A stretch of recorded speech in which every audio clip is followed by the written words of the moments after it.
Ya kira-kira mereka ini kenapa ya bisa begitu ya? Karena saya yakin yang namanya radikalisme merupakan sebuah hal yang gampang diterima dan dijadikan alat untuk mendapatkan kekuasaan lewat isu agama. Terbukti di Jakarta dengan kemenangan Anies Baswedan kan, ya kan? Dan setelah dia terpilih, kota Jakarta jadi hancur lebur berantakan. Seharusnya orang-orang seperti Bahar dan Abdul Somad harus dilarang untuk melakukan penerbangan karena memang mereka merupakan ancaman bagi penerbangan internasional. Lihat saja itu Abdul Somad sampai dideportasi. Kan karena dianggap sebagai ancaman bagi negara Singapura.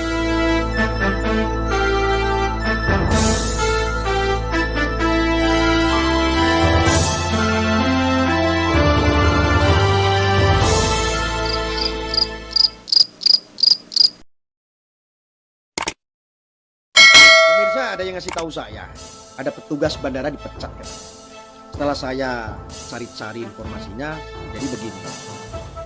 Petugas bandara yang jilat-jilat tangannya Bahar akhirnya dipecat kan. Ada 3 orang loh dari pengamanan aviasi yang videokan menjilat-jilat tentang tangan Bahar yang merupakan tokoh radikal yang pernah menjadi terdakwa kasus penganiayaan anak di bawah usia. Kita melihat bagaimana tindakan yang tidak profesional ini menjadi sebuah tindakan yang harus diberikan sanksi dan hukuman yang paling berat. Tapi karena ini tidak melanggar hukum, maka hukuman yang paling berat adalah hukuman sosial dan hukuman pemecatan. Itulah sanksinya. Kenapa mereka dipecat? Ini biasanya orang-orang mempertanyakan hal ini dan wajar saja karena kenapa harus dipecat padahal cuma jilat-jilat doang.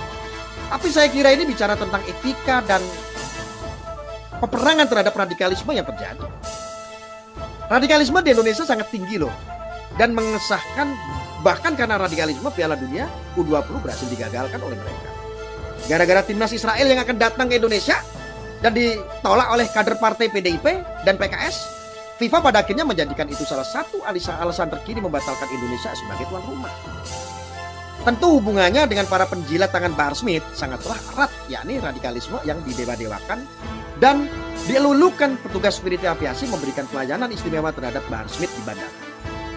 Dalam video yang saya tonton sekitar 35 detik tersebut terlihat Bahar baru saja turun dari pesawat dan ada sejumlah petugas yang jilat-jilatin tangan dia yang merupakan terpidana kasus penganiayaan remaja.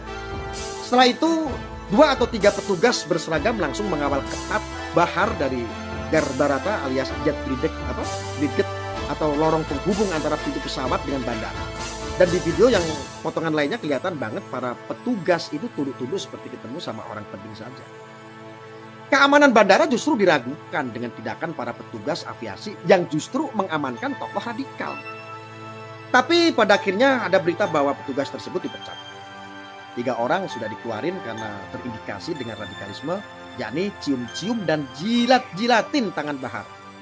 Di dalam bandara sendiri kita harusnya tahu bahwa radikalisme itu sangatlah menjadi ancaman besar bagi penerbangan. Apalagi peristiwa-peristiwa di mana pesawat dibajak oleh kaum radikal yang sampai pada akhirnya menabrakkan dan menghancurkan World Trade Center di Amerika saat itu. Kita tahu bahwa penerbangan dan radikalisme itu harus terpisah sejauh-jauhnya. Bahkan bercanda soal bom saja akan membatalkan sebuah penerbangan loh. Dan orang yang bercanda itu akan diproses hukum dengan sangat amat berat. Karena yang namanya penerbangan haruslah mengikuti kaidah zero tolerance alias toleransi. Nol terhadap hal-hal yang berkait dengan ancaman bom. Kita melihat bagaimana negara ini masih gampang banget digoblok-goblokin sama tokoh-tokoh radikal seperti Anies Baswedan, Bahar, dan Rizik. Masih banyak kok partai-partai yang terindikasi dengan radikalisme dan terorisme. Gak perlu disebut, kalian googling sajalah, pasti dapat kok beritanya.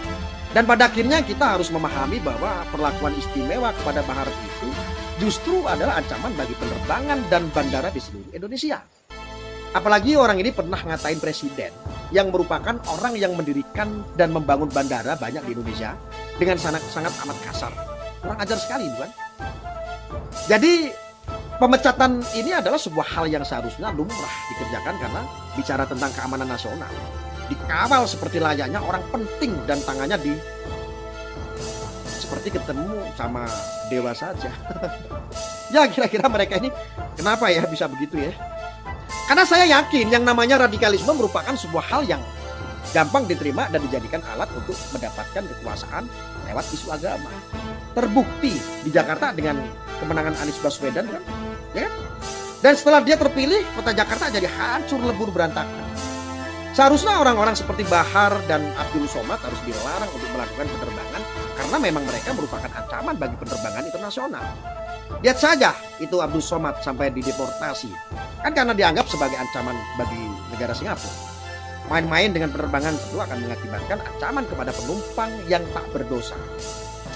Saya berharap kita semua sama-sama bisa memerangi radikalisme dan para pejabat-pejabat penerbangan boleh segera bersih-bersih radikalisme dari negara ini dan tempat kerja yang sangat berisiko khususnya penerbangan. Negara ini harus bebas sebebas-bebasnya dari radikalisme dan terorisme. Apalagi Bahar pernah mengatakan bahwa dia suruh orang untuk buka celananya Presiden Joko Widodo. Ini kan sudah kurang ajar banget dan menjadi sebuah ancaman nasional.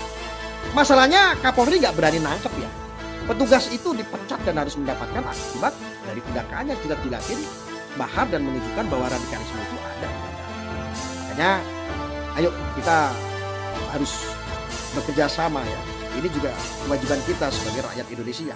Di luar Polri dan TNI, bela negara itu wajib dari paham-paham, dari serangan paham-paham radikalisme.